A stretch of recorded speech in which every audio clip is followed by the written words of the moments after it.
Magandang araw po sa ating lahat. Narito ang ating weather update. Easterlies pa rin po ang nakakaapekto sa bansa, lalo na po sa bandang Southern Luzon and Visayas.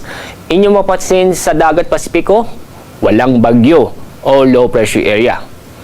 Sa Sulusi, may isang kumpulan ng kaulapan, nagbigay ito ng mga kalat-kalat na pagulan sa malaking bahagi po ng Visayas. At ito ay inaasahan po nating malulusaw ngayong araw. At sa ating lagay na panahon ngayong araw, maganda at maliwalas sa panahon, maaraw, bahagyang maulap hanggang sa maulap ang kalangitan. Maliban lang po sa mga isolated na pag-ulan o mga biglaang buhos na ulan, lalo po sa bandang hapon o sa gabi, dulot ng localized thunderstorm. Dako tayo sa Visayas at Mindanao.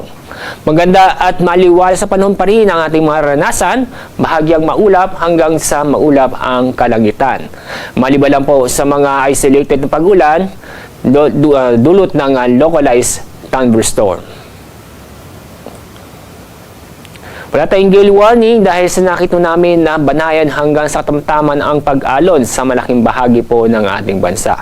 Kaya safe naman pong pumalaot ng ating mga kababayan, lalo po yung gumagamit po na maliliit na sasakyan bandagat. Pero paalala po, mag-ingat pa rin tayo dahil sa mga localized thunderstorm sa pagsapit sa hapon o sa gabi. Ang araw po sisikat mamaya pong 5:45 ng umaga. Samantala ang araw lulubog sa ganap na 5:50 ng hapon.